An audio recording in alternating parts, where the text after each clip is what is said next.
ये कहानी है 20 साल के जिंग की, जो अपने जज्बे से, मेहनत से और आत्मविश्वास से रोडपति से करोड़पति बन गया। कहानी की शुरुआत में जिंग को दिखाया जाता है जो डॉक्टर के पास होता है। जिंग की एक छोटी बहन भी है जिसे हार्ट की प्रॉब्लम है और डॉक्टर उसे बताता है कि जल्दी उसका ऑपरेशन नहीं किया गया तो उसकी मृत्यु हो जाएगी। दरअसल जिंग की मॉम को भी यही बीमारी थी, जिस वजह से जिंग की मॉम की मृत्यु हो गई। उसके पिता उसे छोड़कर चले गए और अब वही अपनी छोटी बहन का गार्डियन है। जिंग की एक छोटी सी मोबाइल रिपेयर की शॉप है और यहीं से उसकी गुजर बसर होती है। एक दिन जिंग का दोस्त जो कि वेयरहाउस में काम करता है, जिंग को अपने वेयरहाउस में बुलाता है, जहां वो एक कपड़े को हटाकर उसे बॉक्सेस का एक पहाड़ दिखाता है। वो बताता है कि इनके अंदर सेकंड हैंड मोबाइल्स हैं। जो इस कंपनी का इस वेयरहाउस का ओनर था उसे जेल हो गई है, इसीलिए अब इस पर किसी का अधिकार नहीं है। अगर तुम चाहते हो कि मैं तुम्हें ये सारे के सारे मोबाइल्स दे दूं तो इसके बदले तुम्हें मुझे 1 लाख रुपए देने होंगे।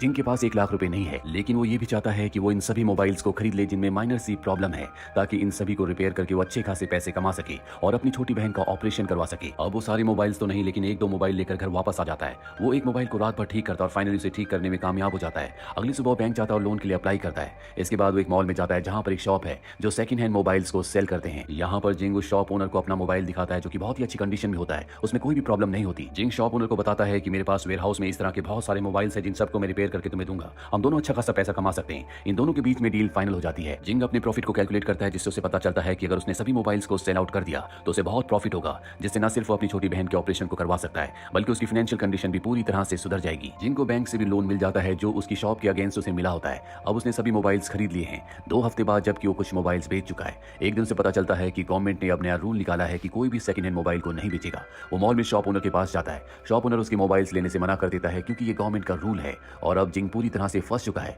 क्योंकि उसके पास जितने भी फोन्स हैं ना वो उन्हें किसी को बेच सकता है, ना ही कोई खरीदेगा, क्योंकि ये सब अब इलीगल हो चुका है। अब जिंग उसी कंपनी में जाता है जिस कंपनी के फोन्स उसके पास है। वो कंपनी के मैनेजर से मिलता और कहता है कि मुझे पता है कि सेकंड हैंड फोन्स बेचना खरीदना इलीगल हो चुका है, लेकिन मेरे पास तुम्हारी कंपनी के हजारों फोन्स हैं जिनके पार्ट्स हम निकाल कर दूसरी कंट्री में सेल आउट कर सकते हैं, जिससे हमें बहुत फायदा होगा। मैनेजर कहता है कि ऐसा पॉसिबल नहीं है, क्योंकि जब तुम पार्ट्स को लेकर आओगे तो क्यूसी में यानी कि क्वालिटी चेक में फेल हो जाएंगे। जिंग कहता है कि मुझे अपने आप पर विश्वास है, मैं जानता हूं कि मैं पार्ट्स को बहुत ही सावधानी से निकाल सकता हूं और क्वालिटी चेक में वो पास हो जाएंगे। मैनेजर कहता है कि ठीक है, अगर क्वालिटी चेक में पास हो गए तो हम देखेंगे। अब जिंग अपनी शॉप में आता है और वहां पर बहुत ही सावधानी से वो मोबाइल के एक एक पार्ट को निकालता है, जिसके बाद वो क्वालिटी चेक के लिए पार्ट्स को ले जाता है और जब उसे सर्टिफिकेट दिया जाता है तो उसमें साफ साफ लिखा होता है कि पार्ट्स में कोई भी प्रॉब्लम नहीं है। जिंग बहुत खुश हो चुका है, इसीलिए मैनेजर के पास एक बार फिर से जाता है और कहता है कि मैंने जो भी पार्ट्स निकाले थे वो क्वालिटी चेक में पास हो गए। लेकिन अब मैनेजर अपनी बात से मुकर जाता है। वो कहता है कि मैंने सिर्फ तुम्हें क्वालिटी चेक करवाने के लिए कहा था, मैंने ये नहीं कहा था कि हम तुम्हारे पार्ट्स को बेचेंगे। ये सुनने के बाद जिंग हाउ का दिल टूट जाता है, क्योंकि उसने बहुत मेहनत की थी और वैसे भी उसका सब कुछ दांव पर लगा हुआ है, क्योंकि उसे बैंक का लोन चुकाना है जो कि उसने अपनी दुकान को गिरवी रखकर बैंक से लिया है। अब जिंग इसी कंपनी के ओनर के पास जाता है। वो उनसे बात करना चाहता है, लेकिन उन्हें ट्रेन पकड़नी होती है, इसलिए उन्हें लेट हो रहा होता है। वो जिंग से बात किए बिना वहां से चले जाते हैं।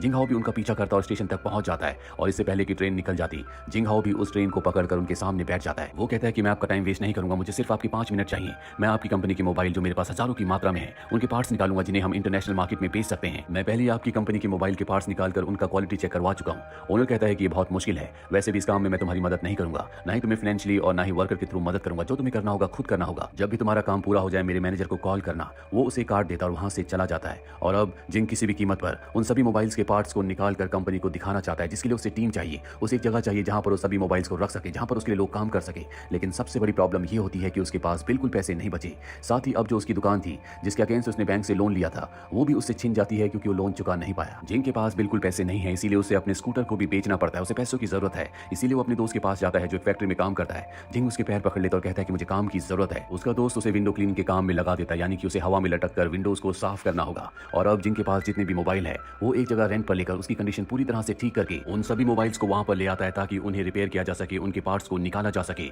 लेकिन काम करने के लिए उसे हेल्पर्स की, वर्कर्स की जरूरत है, क्योंकि अकेले वो इतने सारे काम नहीं कर सकता। सैलरी देने के लिए उसके पास पैसे नहीं है, इसीलिए वो तय करता है कि वो ऐसे लोगों को ढूंढेगा जिनके पास काम नहीं है, जिनके पास पैसे नहीं है और जो इसी इंडस्ट्री में पहले काम कर चुके हैं। इसीलिए एक लेडी से मिलता है जो पहले एक इलेक्ट्रॉनिक्स की कंपनी में काम किया करती थी, लेकिन कंपनी में एक्सीडेंट की वजह से उसके सुनने की शक्ति चली गई, जिसके बाद उसे कंपनी से निकाल दिया गया और अब वो छोटे मोटे काम करती है। जिंग पूरी सच्चाई से उसे अपना पूरा प्लान बताता और कहता है कि हम मिलकर काम कर सकते हैं, आगे बढ़ सकते हैं। वो लेडी उसका साथ देने के लिए तैयार हो जाती है। इसके बाद वो एक दूसरे आदमी के पास जाता है जो पहले कंपनी का मैनेजर हुआ करता था, लेकिन वो एक अच्छा फाइटर था और एक दिन फाइटिंग के दौरान दूसरे फाइटर की मौत हो गई, जिस वजह से उसे जेल हो गई, उसकी नौकरी छूट गई। अब वो जेल से तो बाहर आ चुका है, लेकिन उसके पास काम नहीं है। जिंग उसे भी अपनी टीम में शामिल कर लेता है। इसके बाद वो एक गेमर के पास जाता है जो शादी करना चाहता है, लेकिन शादी करने के लिए उसके पास पैसे नहीं है। जिंग कहता है कि तुम हमारे साथ काम कर सकते हो।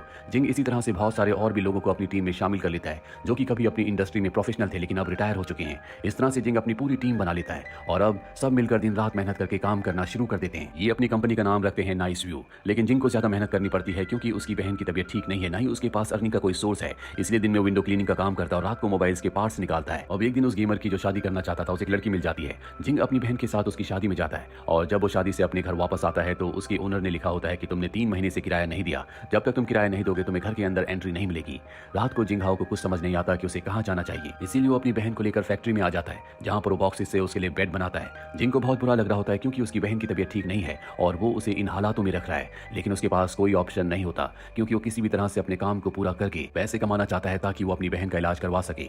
इसी तरह से कई दिन बीत जाते हैं और एक दिन वो जगह जहाँ पर इन्होंने अपनी फैक्ट्री कंपनी बनाई होती है, उस जगह का ओनर कहता है कि तुमने पिछले कई महीनों से रेंट नहीं दिया है, एक हफ्ते में अगर तुमने रेंट नहीं दिया तो तुम्हें इस फैक्ट्री को, इस जगह को खाली करना होगा। जिंग हाओ के सभी रास्ते बंद हो चुके हैं, इसीलिए उसी कंपनी के मैनेजर के पास जाता है जिस कंपनी के लिए पार्ट्स को निकाल रहे हैं और कहता है कि मुझे पैसों की जरूरत है। मैनेजर कहता है कि हम तुम्हें पैसे नहीं दे सकते, हमारे बॉस ने तुमसे यही डील की थी। जिंग हाओ एक बार फिर से हताश होकर अपने लोगों के पास आ जाता है जो उसकी कंपनी में उसके साथ काम करते हैं। वो कहता है कि आज तक मैंने तुम्हें एक भी पैसा नहीं दिया, मुझे नहीं पता कि मैं तुम्हें पैसे दे पाऊंगा भी या नहीं, क्योंकि मेरे पास खुद पैसे नहीं है, बस एक सपना है, आगे बढ़ने की चाह है, जज्बा है और अब हमें इस फैक्ट्री को, अपनी कंपनी की जगह को भी खाली करना होगा। उसके साथ ही उसका साथ देते हैं और यहाँ से सारा सामान अपने अपने घर ले जाते हैं और अब सब अपने घर से काम करना शुरू कर देते हैं। लेकिन जिंग के पास कोई भी घर नहीं है, वो तो अपनी बहन के साथ अपनी कंपनी, अपनी फैक्ट्री में सोया करता था जो जगह अब इनसे छीन चुकी है, इसीलिए वो एक नर्सिंग होम में रहना शुरू कर देता है जहाँ दिन में तो विंडो यानी कि ग्लासेस को क्लीन करने का काम करता है और रात में मोबाइल पर काम करता है। उसे नहीं पता कि अच्छे से सोना क्या होता है। 2 हफ्ते और बीत जाते हैं और इनके पास लगभग जितने भी मोबाइल थे उन सभी के अच्छे अच्छे जो स्पेयर पार्ट्स होते हैं वो निकाल लेते हैं और अब उन सभी पार्ट्स को एसएनई कंपनी में क्वालिटी चेक के लिए भेज दिया जाता है। कुछ दिनों बाद इन सबको बुलाया जाता है, ये सब कंपनी के ओनर के ऑफिस में जाते हैं जहां पर कंपनी का ओनर इन सबको बताता है कि तुमने बहुत अच्छा काम किया, तुमने जो भी पार्ट्स निकाले उन्हें क्वालिटी चेक के लिए भेजा गया और वो सब के सब पास हो गए, इसीलिए मैं तुम्हें 2 साल का कॉन्ट्रैक्ट देना चाहता हूँ। ये सुनकर जिंग और उसके जितने भी दोस्त होते हैं वो सब के सब बहुत खुश हो जाते हैं क्योंकि जिंग के पास एक यही रास्ता था कि वो पैसे कमा सके, अपनी बहन के ऑपरेशन को करवा सके। जल्दी जिंग के पास अच्छे खासे पैसे आ जाते हैं, वो अपनी बहन का ऑपरेशन करवाता है जिससे उसकी बहन पूरी तरह से ठीक हो जाती है। देखते ही देखते 6 साल बीत जाते हैं। 6 सालों के बाद दिखाया जाता है कि वो कंपनी जिसका नाम इन्होंने नाइस व्यू रखा था अब वो बहुत बड़ी कंपनी बन चुकी है और जिंग उसका सीईओ है, जो कि अपने आप में एक रिकॉर्ड भी है क्योंकि वो वर्ल्ड का सबसे यंगेस्ट सीईओ बना है। जिंग अपनी जिंदगी में आगे इसलिए बढ़ पाया क्योंकि उसकी आंखों में सपने थे, उसके अंदर जज्बा था, उसके अंदर एक उम्मीद थी और जिस भी इंसान के अंदर ये सब चीजें होती हैं उसे कोई नहीं रोक सकता। तो ये थी पूरी कहानी फिल्म नाइस व्यू की। उम्मीद करते हैं कि ये कहानी आपको पसंद आई होगी।